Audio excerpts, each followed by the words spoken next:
అనగనగా ఒక రాష్ట్రంలో ఒక రాజు ఉండేవాడు. అతని పేరు దేవదత్తరాయ భర్మన్. రాజుగారి భవనం చాలా సుందరంగా శిల్పకళలతో ఉండేది. అతనికి గిడ్డంగి కూడా ఉండేది.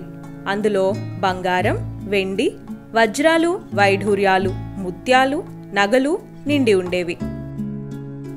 రాజదేవదత్తుడు అతని ఖాళీ సమయమంతా ఆ గిడ్డంగిలోనే ఆపాదించేవాడు. బంగారు నాణ్యాలని తమ చేతికి తీసుకుని ప్రేమగా చూసుకునేవాడు. నాణ్యాలు జం జం అనే శబ్దం అతన్ని ప్రలోభపెట్టేది. కాని రాజుకి ఒకే ఒక కోరిక ఉండేది. అతని గిడ్డంగి పూర్తిగా బంగారు నాణ్యాలతో నిండిపోవడం. ఆ ఒక్క కోరిక ఆయనను ప్రశాంతత నుండి దూరం చేసింది. బంగారం, వెండి తప్ప దేనిపైన రాజుకు ప్రేమ ఉండేది కాదు. ఇంకా రాజుకి తన చేతితో తను పెంచిన ఉద్యానం, మరొకటి ఎంతో గారాబంగా పెంచుకున్న ఒక్కగానొక్క కూతురు ఉండేది. ఆ అమ్మాయి పేరు స్వర్ణమయి. ఆమె బంగారు రంగులో ఉందని ఆమెకు రాజు ఆ పేరు పెట్టాడు. ఆ ఉద్యానంలో ఒకదానిని మించి ఇంకొక పువ్వు అందాలు విరబూసేది. కాని ఆ ఉద్యానం యొక్క అందం సైతం రాజుకి సంతోషాన్నివ్వలేపోయింది. అతను తన ఉద్యానంలోని పువ్వులన్నీ బంగారంలా మారిపోతే ఎంత బాగుంటుందో అని ఆలోచించేవాడు.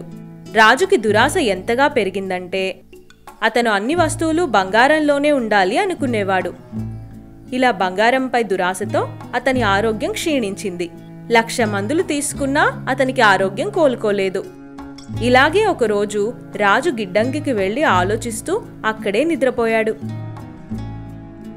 అకస్మాత్తుగా అతని కల్లో ఐశ్వర్య దేవత ప్రత్యక్షమయ్యి ఇలా అంది. రాజా దేవదత్త భర్మన్, నేను ఐశ్వర్య దేవతని. ఐశ్వర్యాన్ని సంగ్రహించే నీ ఆశను చూసి నేను ఇలా సంతృప్తి చెందాను. నీకు ఏం కావాలి అడుగు. ఓ ఐశ్వర్య దేవుడా, మీకు నా నమస్కారం. నేను ఏది తాకినా అది బంగారంగా మారాలి. అలాంటి వరం నాకివ్వండి అని అడిగాడు. ఐశ్వర్యదేవుడు తదాస్తు అని చెప్పి మాయమైపోయాడు. రాజుగారు నిద్రలేచారు. అతను ఉత్సాహంతో పరుగులు పెడుతూ భవనంలోని అన్ని వస్తువులను తాకడం మొదలుపెట్టాడు. అవన్నీ నిజంగానే బంగారంగా మారిపోయాయి. అతను సంతోషాన్ని ఆపుకోలేకపోయాడు. వెంటనే ఉద్యానవనానికి వెళ్లాడు. అక్కడ ఉన్న అన్ని పువ్వులను తాకాడు. అన్ని పువ్వులు బంగారంగా మారిపోయాయి. ఇప్పుడు రాజుగారికి ప్రశాంతంగా అనిపించింది. అతను భవన ద్వారాన్ని, మంచాన్ని, పాత్రలను తాకి చూశాడు. అవన్నీ బంగారంగా మారిపోయాయి. ఇప్పుడు రాజు ఆకలితో ఉన్నాడు. తినడానికి ఆహారంపై చేయి వేయగానే అది కూడా బంగారంగా మారిపోయింది. అప్పుడు రాజు చాలా దుఃఖించాడు. అతను తన కూతురు స్వర్ణమయి సంతోషంగా ఆహారాన్ని సేవించడం చూశాడు. తండ్రిని అలా చూసిన స్వర్ణమయి, నాన్న, మీరెందుకిలా కూర్చున్నారు? ఎందుకు ఆహారం తినడం లేదు అని అడిగింది. తన కూతురు మాటలు విన్న రాజు ప్రేమతో నిమిరాడు. చూస్తుండగానే అతని కూతురు బంగారు బొమ్మగా మారిపోయింది. ఇది చూసిన రాజుగారి మనసు దుఃఖంతో విరిగిపోయింది. అతను చాలా జోరుగా ఏడవడం మొదలుపెట్టాడు.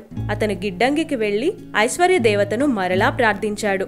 కొంత సమయం తర్వాత దేవుడు ప్రత్యక్షమై, ఏమైంది రాజా? ఇంత బంగారం దొరికిన తర్వాత కూడా నువ్వు దుఃఖంతో ఉన్నావు. నీకు వేరే ఏం కావాలి? దేవుడి మాట విన్న రాజు ఇంకా ఏడవడం మొదలుపెట్టాడు. ఇలా చెప్పాడు. నన్ను క్షమించండి. గిడ్డంగిని బంగారంతో నింపాలి అన్న దురాశతో నేను నా ముద్దుల కూతుర్ని కోల్పోయాను. నాకు మరింత బంగారం అవసరం లేదు. నేను ఉన్న బంగారంతోనే సంతోషంగా ఉన్నాను. అన్నీ యథాస్థితికి మార్చండి అన్నాడు. దేవుడు నవ్వుతూ నీటితో నిండిన కుండను ఇచ్చి, బంగారంపై మారిన వస్తువులపై ఈ నీటిని చల్లు, అది తన అసలు రూపానికి వస్తుంది అన్నాడు. కుండని ఇచ్చి దేవుడు మాయమయ్యాడు. ఆ రాజు ఆ నీటిని అన్ని వస్తువులపైన చల్లాడు. అన్ని మొదటి స్థితికి వచ్చేశాయి. రాజు బంగారంగా మారిన తన కూతురిపై కూడా నీటిని చల్లాడు. ఆమె కూడా తన మొదటి రూపానికి వచ్చేసింది. పరిగెత్తుతూ వచ్చి తన తండ్రిని కౌగిలించుకుంది. ఆ తర్వాత రాజు ఆ నీళ్లను తన ఉద్యానంలో కూడా చల్లాడు. అన్ని పువ్వులు మొదటి స్థితికి మారిపోయాయి. ఇప్పుడు రాజుగారి మనసు అసలైన ప్రశాంతతతో నిండింది. అతను పువ్వులను చూసి సంతోషించేవాడు, ఆహారం సేవించేవాడు, తన కూతురితో సమయాన్ని గడిపేవాడు.